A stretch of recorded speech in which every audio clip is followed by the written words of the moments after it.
तमन्ना बेगम, इस लड़के को समझाओ क्यों अपनी जवानी बर्बाद करने पे तुला हुआ है। अभी मेरी डॉक्टर से बात हो रही थी। वो कह रहा था कि नौमान को जल्द रिकवर करना चाहिए, वरना नुकसान उठा सकता है। सुल्तान, मैं कैसे समझाऊं उसे? समझना तो दूर की बात, वो तो एक लफ्ज सुनने को तैयार नहीं है। अरे तुम समझाओ उसे, माँ हो उसकी, तुम समझा सकती हो। नहीं सुल्तान, मैंने शायद नौमान की माँ होने का हक खो दिया है। वो मुझे माँ नहीं, अपना दुश्मन समझता है। अरे नौमान की बीमारी ने तो मेरी कमर तोड़ दी है। मुझे लगता है कि नौमान का गम मुझे ले डूबेगा।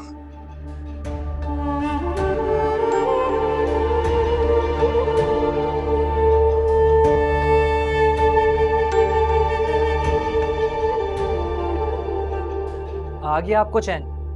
मैं कब से आपको बोल रहा था ना कि यहाँ हमारी कोई दाल नहीं गलने वाली, लेकिन आपके समझ ही नहीं आ रही थी। अब करा ली आपने अपनी और मेरी बेइज्जती एक साथ। चुप कर जा, बहुत आया इज्जतदान। लानत भेज इस 2 टके की लड़की पे। मैं तेरे लिए एक बहुत अच्छी लड़की देखूंगी मैं। अम्मी मुझे माफ कर दें आप, अब मैं आपकी बातों में नहीं आने वाला। मैं महनाज को पसंद करता हूँ, और अगर मेरी उससे नहीं होगी तो मैं दूसरी शादी नहीं करने वाला। तेरी इसी अगर मगर ने ना मुझे ये दिन दिखाया है। अम्मी अब छोड़े भी और चलें यहाँ से, ट्रेन निकल जाएगी वरना। सामान रख रही हूँ, जा रहे हैं।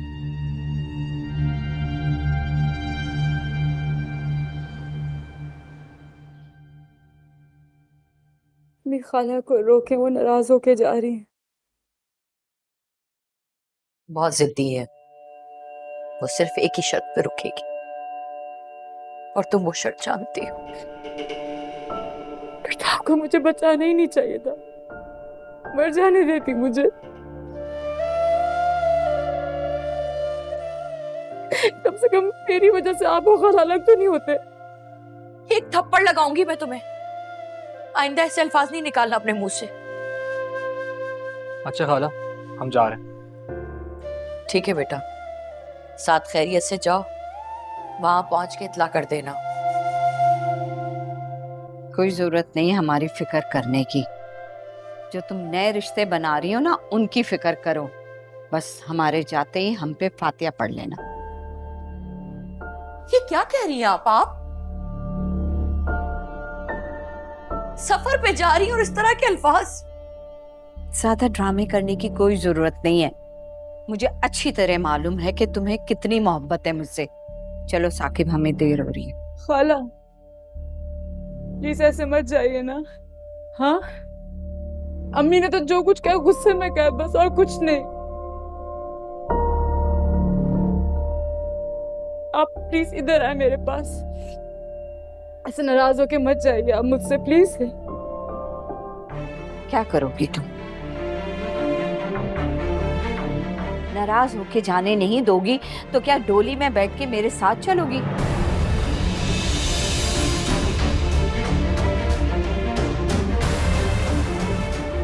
महनाज, जाने तो अपनी खाला।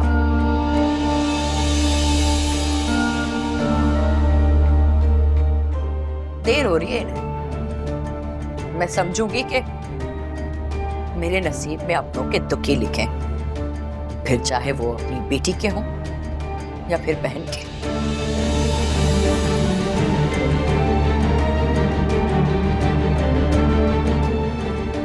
चलो साकिब।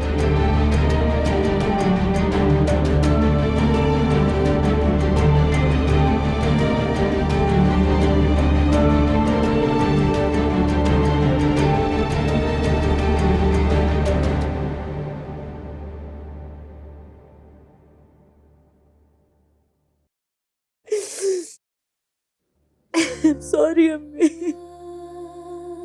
तुम क्यों माफी मांग रही हो बेटा? बस करो, मैं तुम्हें इस तरह से रोता तड़पता नहीं देख सकती।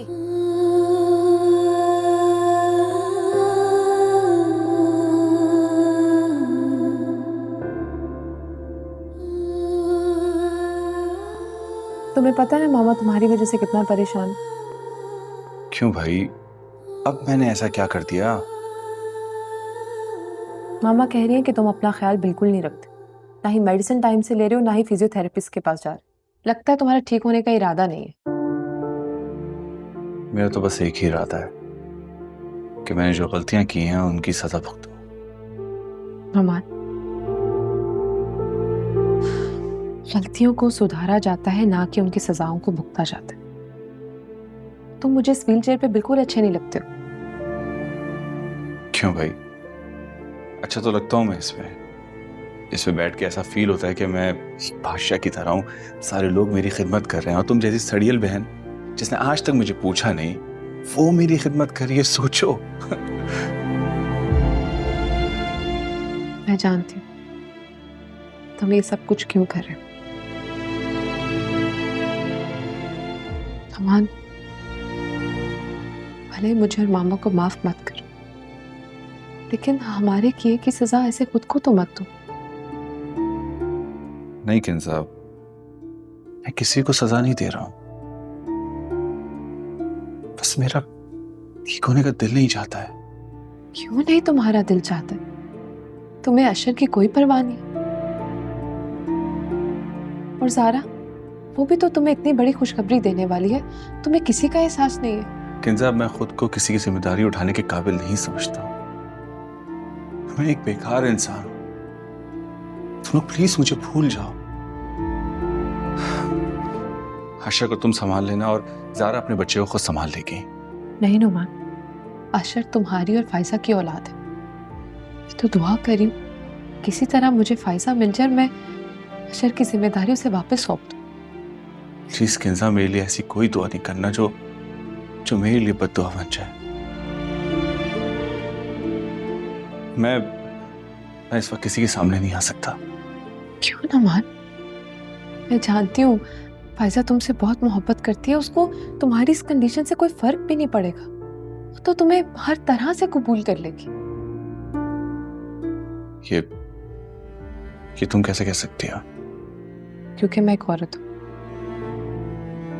औरत जब किससे प्यार कर लेती है ना, तो उसकी अच्छाई बुराई से आंखें फेर कर उसको हर तरह से कबूल कर लेती है और उसकी चाहत को ही अपनी दुनिया बना लेती है, जिससे बाहर निकलना उसके लिए नामुमकिन होता है। किंजा, तुम जहन को अभी तक नहीं भूली ना?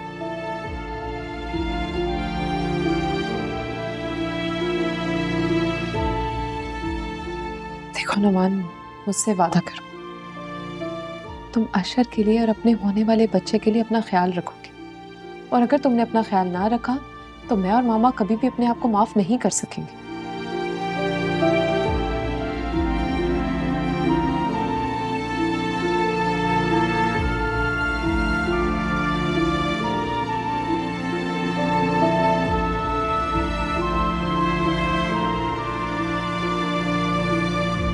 अम्मी, मैं आपसे कहती थी ना कि खाला बहुत मतलबी हैं, लेकिन आप मेरी एक भी बात नहीं सुनती थी। चलो अच्छा हुआ कि अब खाला की असलियत तो खुल गई ना। बेटा, मैं तो मुखलिस थी ना उनके साथ। मुझे लगा कि वो भी मेरे साथ मुखलिस होंगे।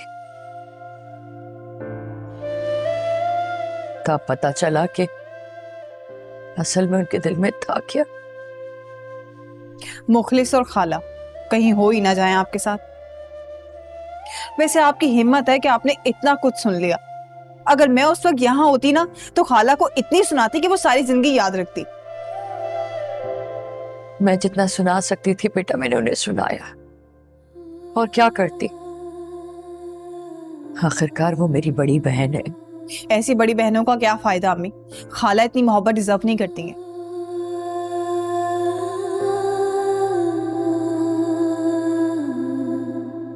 हाँ बेटा, सही कहा तुमने। गैरों से लड़ना ना बहुत आसान होता है, लेकिन जब अपने ही गैर बन जाए तो उनसे लड़ने के लिए बहुत बड़ा हौसला चाहिए होता है, जो मुझ में नहीं है। अच्छा चलें, अब आप दुखी ना हो और शुक्र करें कि आप ही का नुकसान होने से पहले खाला की असलियत खुल गई, वरना बाद में हम लोग क्या कर लेते। हाँ, मैं फिर से अपनी महनाज को मुंह ना दिखा पाती।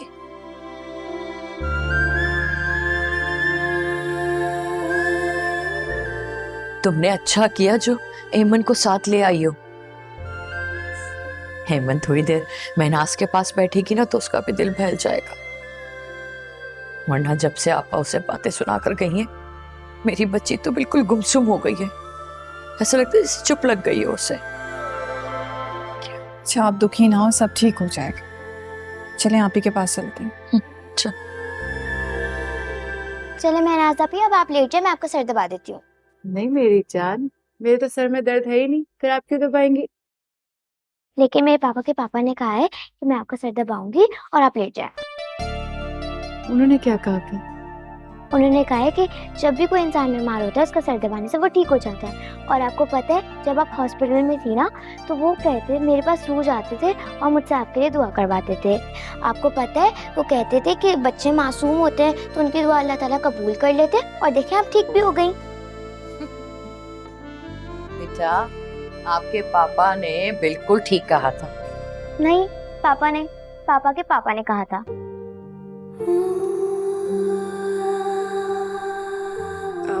आप कहाँ जा रही हैं? मैं तो आपसे मिलने आई थी। काम हो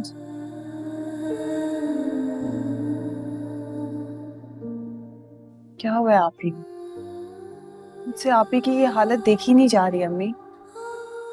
इतनी मुश्किलों से उन्होंने जीना सीखा था, वो फिर से अपने वापस उसी फेज में जा रही हैं। बेटा ये सब आपा की बातों का असर है। साकिब से उसकी शादी ना होने का बदला उन्होंने इस तरह लिया कि जाते जाते मेरी बेटी को ना करता मुजरिम बना गई। अम्मी आप तो अच्छी तरह जानती हैं ना खाला को, वो कितनी मतलबी हैं। वो सिर्फ अपने घर के बारे में सोचती हैं। लेकिन अम्मी आपने तो सारी जिंदगी अपने घर के बजाय दूसरों के घर के बारे में सोचा है, तो आप कैसे एक लड़की का बर्बाद करके आप ही का घर बसाना चाहती हैं वहां पर? तो मैं क्या करती बेटा, बताओ मैं क्या करती? मैं अपनी बेटी को इस तरह मैं यारों बदकार छोड़ के नहीं जाना चाहती, इसलिए उस वक्त मुझे साकिब भी गनीमत लगा। अम्मी आपको ये बात समझ में क्यों नहीं आती है? आप ही को किसी सहारे की जरूरत नहीं है।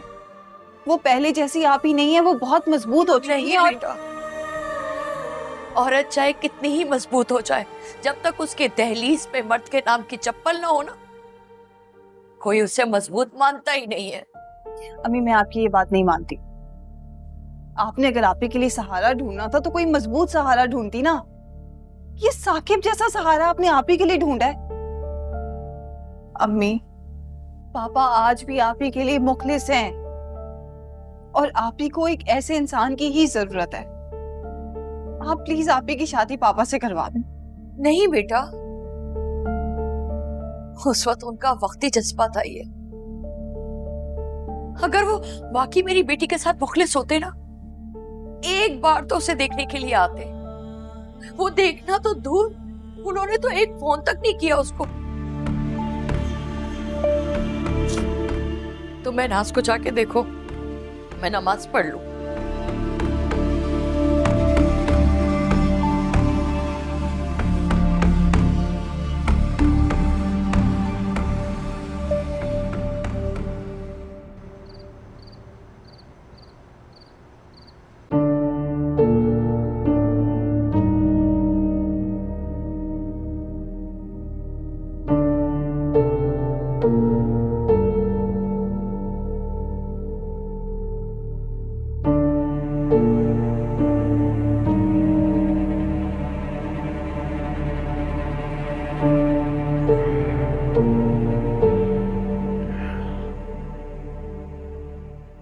सारा, सारा उठो।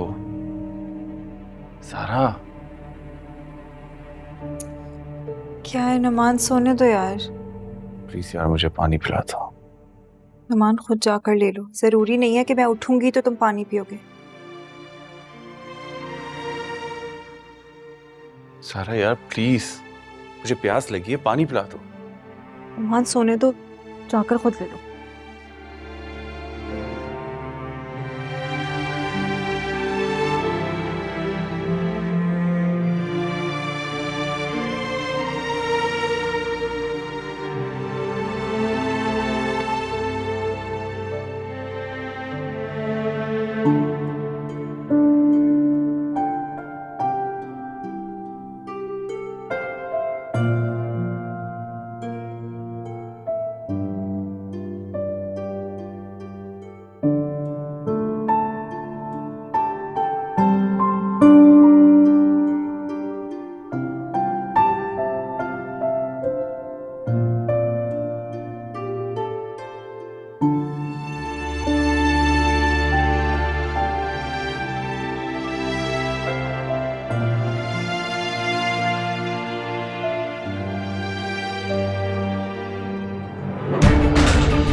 बेटा, तुम अपने घर गई थी, सब खैरियत तो है?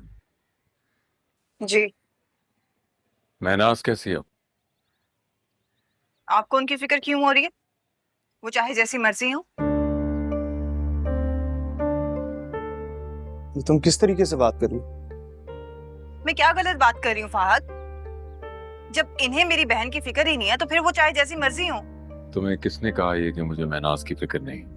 तो फिर आप उन्हें पूछने क्यों नहीं गए?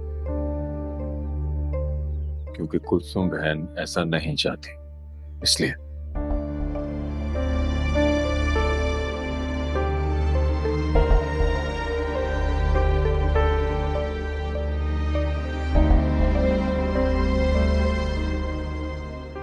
नुमान, आज तुम कमरे से बाहर नहीं निकले बेटा, और फिर नाश्ता भी। अरे, ये तुम्हारे सर पे चोट कैसे लगी है? जी, अब कुछ नहीं, चोट लग गई थी। कुछ नहीं किया, ऐसे तो नहीं लग सकती ना ये चोट, कुछ तो हुआ ही होगा। मुझे क्यों देख रही है इतने गुस्से से? मैंने मारा थोड़ी आपके बेटे को। मैं तो सिर्फ ये देख रही हूँ कि तुम अपने शौहर का कितना ख्याल रखती हो। खैर, तुम दोनों तैयार हो जाओ, नौमान का चेकअप है। मैं नहीं जाऊंगी, आप खुद ले जाइएगा। क्यों, तुम्हें क्या तकलीफ है? चाची, आपको पता है ना मेरी कंडीशन का। मुझे नहीं जाना हॉस्पिटल, खुद लेकर जाएं। याद है आपको लास्ट टाइम मेरा कितना बीपी लो हो गया था? मैं नहीं जाऊंगी, मुझे ना बोलें। मम्मा रहने दीजिए, सारा को आराम करने दें। ठीक है, फिर तुम आराम करो, हम खुद ही ले जाएंगे नौमान को। गुड।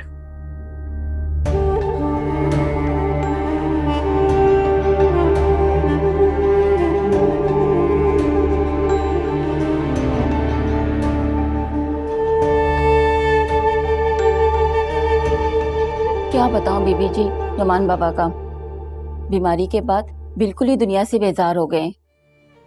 ना ही किसी से बात करते हैं और ना ही अपना ख्याल रखते हैं। तो क्या ज़ारा उसका ख्याल नहीं रखती? कहाँ बीबी जी, ज़ारा बीबी को तो उनकी बिल्कुल भी फिक्र नहीं। पहले तो उनसे लड़ती रहती थी और अब बीमारी के बाद हर शाम कहीं ना कहीं बाहर चली जाती हैं। मम्मा उसे कुछ नहीं कहती? कहती हैं, लेकिन आप जानती नहीं ज़ारा बीबी को, वो किसी को कहाँ खातिर में लाती है।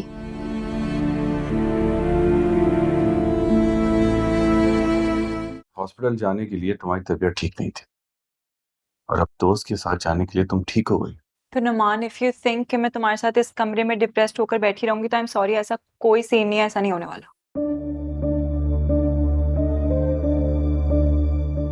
ज़ारा, ये आज कहाँ जाने की तैयारी कर रही हो तुम? फ्रेंड्स के साथ एक पार्टी है। ज़ारा, मैं देख रही हूँ, जब से नौमान बीमार हुआ है तुम रोजाना कहीं ना कहीं निकल जाती हो। तुम्हें तो जैसे छुट्टी मिल गई हो। चाची, मेरा नहीं ख्याल है बीमार है, बस वक्ती तौर पे चलने फिरने से माजूर है, ठीक हो जाएगा। तुम्हारी हिम्मत कैसे हुई मेरे बेटे को माजूर कहने की? आपने मुझ पे हाथ कैसे उठाया? आपने किस हक से मुझे मारा है? आप होती कौन है? मैं नौमान की मां हूं और तुम्हारी सास, समझी तुम? शुक्र करो कि मैंने तुम्हें सिर्फ थप्पड़ मारा है, वरना तुम जैसी बीवियां जो अपने शौहर का ख्याल नहीं रख सकती, उनका तो हाथ पकड़ के घर से बाहर निकाल देना चाहिए। आप शुक्र करें कि मैं आपके बेटे के साथ अब तक बैठी हुई हूँ। कोई और होता ना तो इस आधे अधूरे शौहर के साथ कभी भी ना रुकता। ये तो मैं हूं।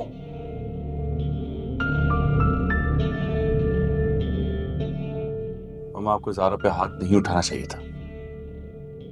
वो वही तो कह रही है जो सच है।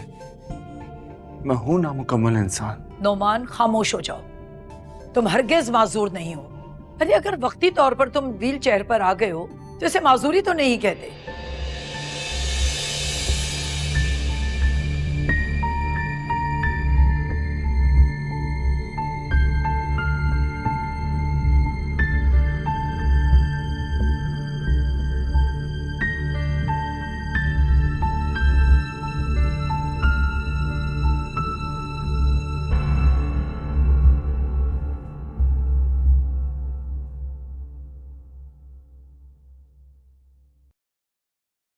चाचू, देख रहे हैं आप?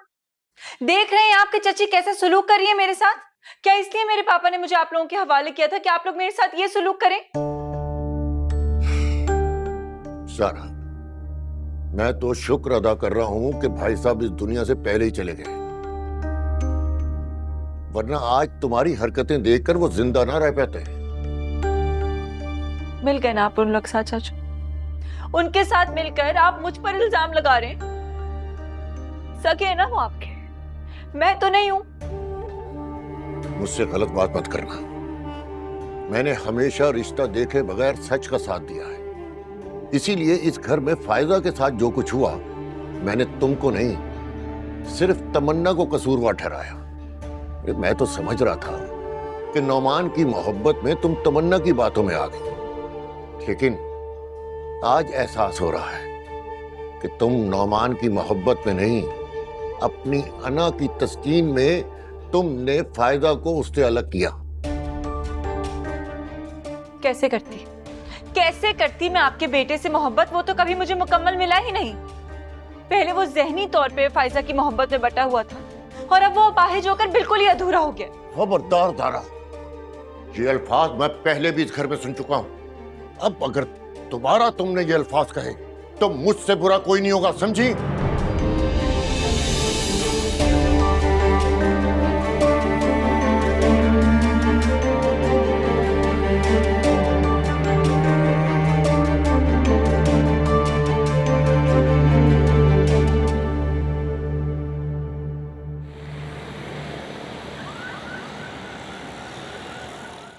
पापा, वो खाला ने झूठ बोला था आपसे। अम्मी के दिल में ऐसी कोई बात नहीं है। हाँ, लेकिन उन्हें एक बात का जरूर बुरा लगा था कि आप ही के बारे में आपने एक बार भी नहीं पूछा। आपने बताया होता पापा तो मैं साकिब को। बस इसीलिए नहीं बताया तुम्हें कि तुम फौरन गुस्से में आ जाते, और मलिया और कुलसुम बहन इस वक्त किसी किस्म की टेंशन अफोर्ड नहीं कर सकते थे। बस अब छोड़ो ना यार, अपना मूड ठीक कर लो। ये बात अब खत्म हो गई है ना। चलो चल के खाना खाते हैं, वैसे ही बहुत दिनों बाद सुकून से बैठ के खाना खाएंगे। चलो आओ।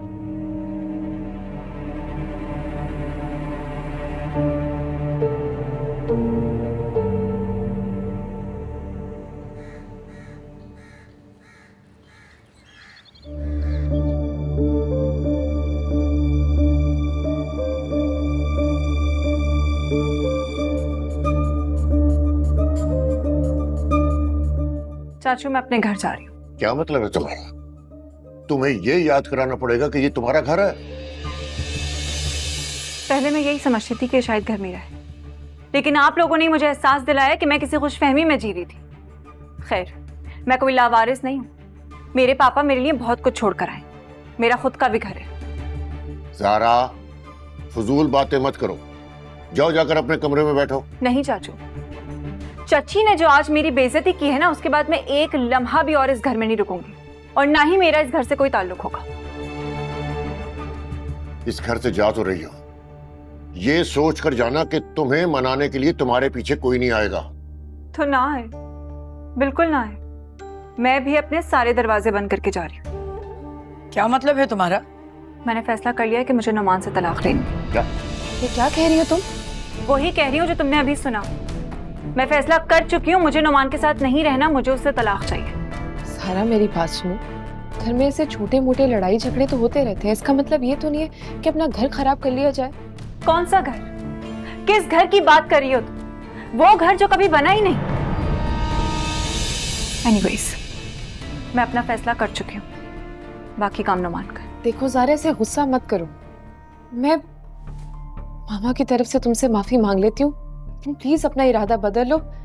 नुमान की हालत वक्ती है, वो बहुत जल्द ठीक हो जाएगा। अच्छा, गुड। होता है तो हो जा, लेकिन इससे मेरा फैसला नहीं बदलने वाला, क्योंकि शायद नुमान से शादी करना मेरी जिंदगी की सबसे बड़ी गलती थी। और अगर ये मुझे तलाक नहीं देगा ना, तो मैं कोर्ट से खुला ले लूंगी।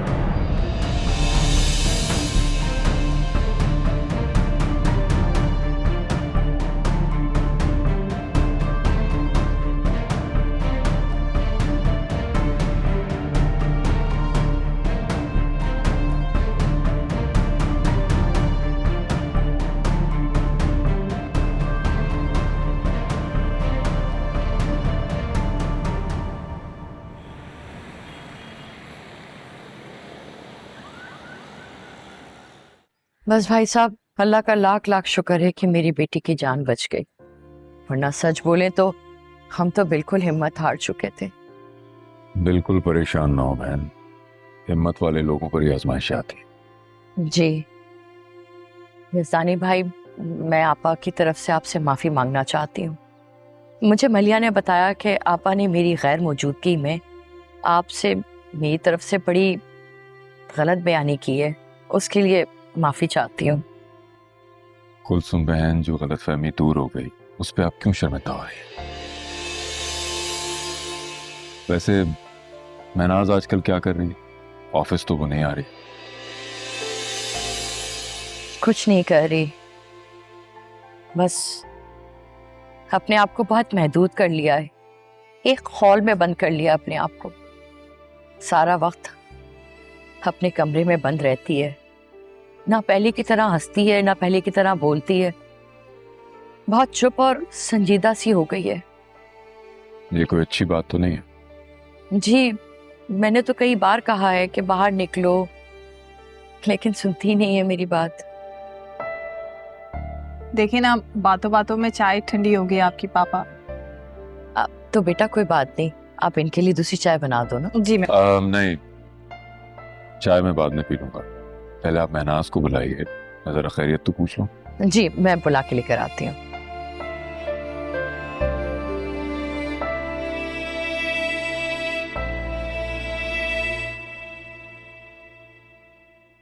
कहाँ बीबी जी, ज़ारा बीबी को तो उनकी बिल्कुल भी फिक्र नहीं। पहले तो उनसे लड़ती रहती थी और अब बीमारी के बाद हर शाम कहीं ना कहीं बाहर चली जाती हैं।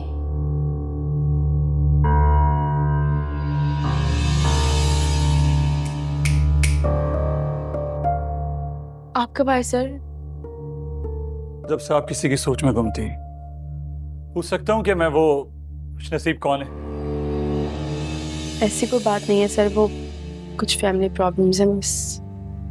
ओह, मुझे लगा आप मेरे आई मीन कंपनी के बारे में सोच रही हैं। एनीवे, मैं ये कहना आया था कि मैं लंच पे जा रहा हूँ और आज आपकी कुलीग भी नहीं आई, तो हम साथ लंच करते हैं। नहीं सर, वो मेरी तबीयत कुछ ठीक नहीं है और मैं सोच रही थी कि मैं जल्दी अगर घर चली जाऊँ।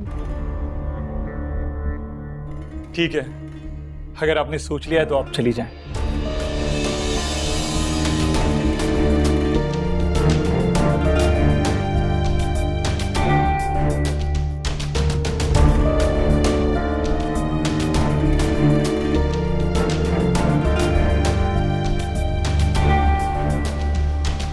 बेटा, कितनी बुरी माँ हूं मैं, हमेशा तुम दोनों के दुख की वजह बन जाती हूँ।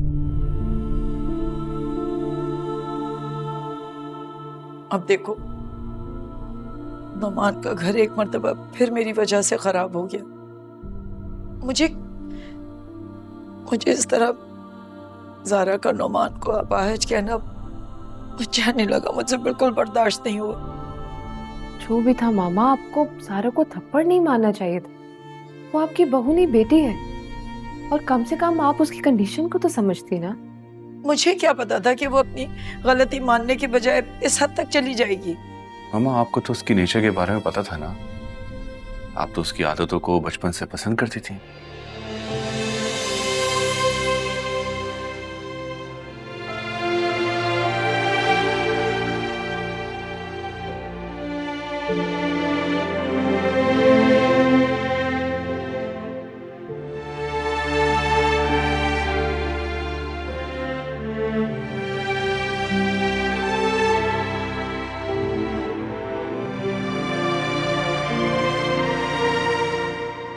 बेटा बुरी बात है, वो तुम्हारी बहन के ससुर हैं, तुम्हारी ही खैरियत पूछने के लिए आए हैं वो।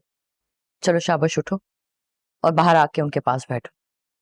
मेरी खाला की बातें शायद आप भूल गई, लेकिन मैं नहीं भूली। सारी बातें मेरे कानों में गूंज रही अभी तक, जो उन्होंने मेरे लिए और सर के बारे में कहा, और उसके बाद भी आपको लगता है कि मैं उनका सामना कर सकती हूँ। तुम्हें नहीं करना है तो तुम ना करो, मैं खुद ही तुम्हारा सामना कर लेता हूं। कैसी तबीयत? पहले से बेहतर।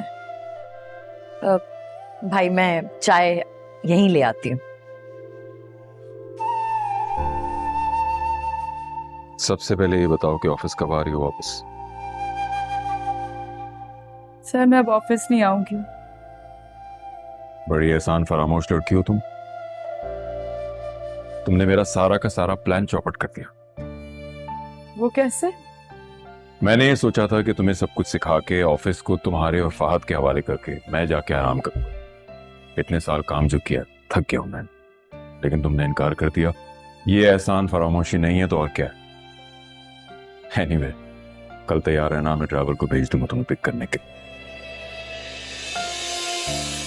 सॉरी सर, मैं आपकी ये बात नहीं मान सकती। लेकिन क्यों?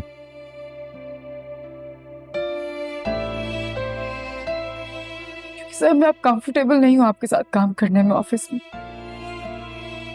जानता हूं मैं, मुझे तुमसे वो सब कुछ नहीं कहना चाहिए था और इसके लिए मैं तुमसे सॉरी कहता हूं। लेकिन अगर अभी तुम मेरी रिस्पेक्ट करती हो तो सब कुछ भुलाकर अपनी पुरानी लाइफ में वापस आ जाओ प्लीज।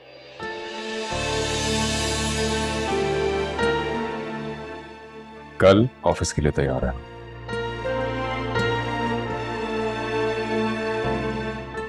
चाय?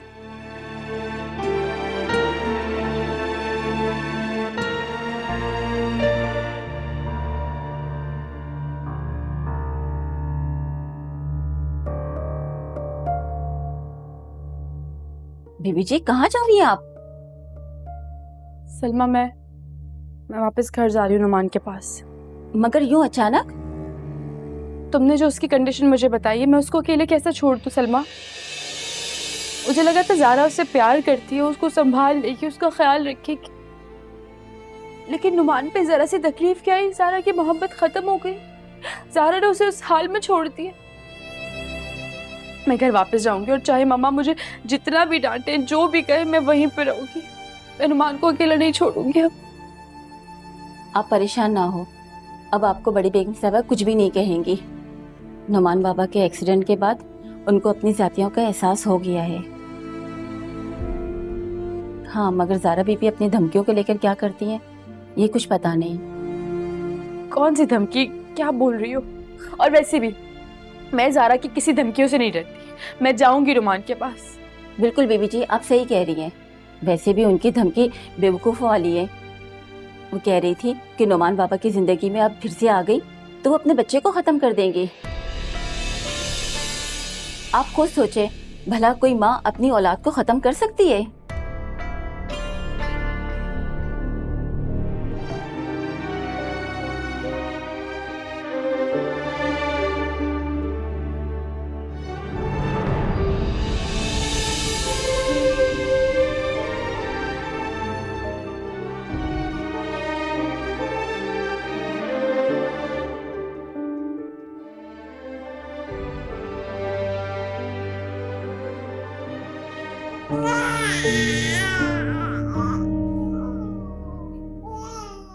अल्लाह, चुप हो जा बेटा। बेटा तू जिसके चुप कराने की आस में रो रहा है ना, वो इस दुनिया में नहीं है अब। खाला प्लीज इसे यहाँ से ले जाए, मैं कॉन्सेंट्रेट नहीं कर पा रहा हूँ।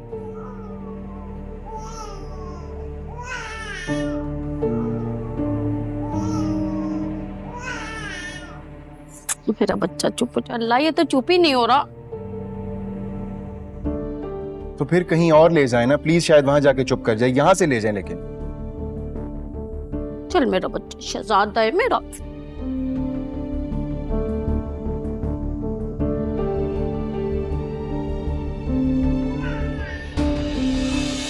खाला, या कहीं और ले जाएं या चुप करवा दें।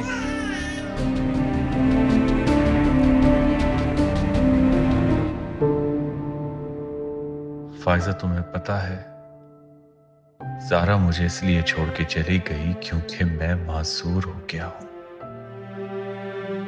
इस पागल को ये नहीं पता था कि ये माजूरी तो फिर भी ठीक हो जाएगी, पर असल माजूरी तो ज़हनी माजूरी है, जिसके होते हुए मैंने तुम्हारी मोहब्बत पर शक किया।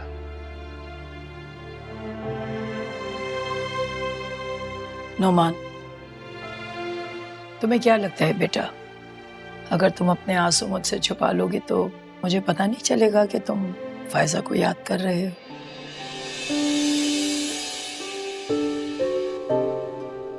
वैसे आजकल मैं भी उसी को याद कर रही हूँ।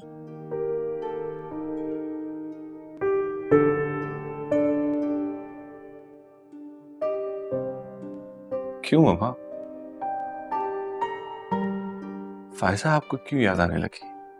बेटा इसलिए कि मुझे अब समझ में आया कि काश मैं उसे उस वक्त पहचान लेती, क्योंकि मेरा ज़मीर हर वक्त मलामत करता है। अपने दोनों बच्चों की जिंदगी मैंने ही बर्बाद की है।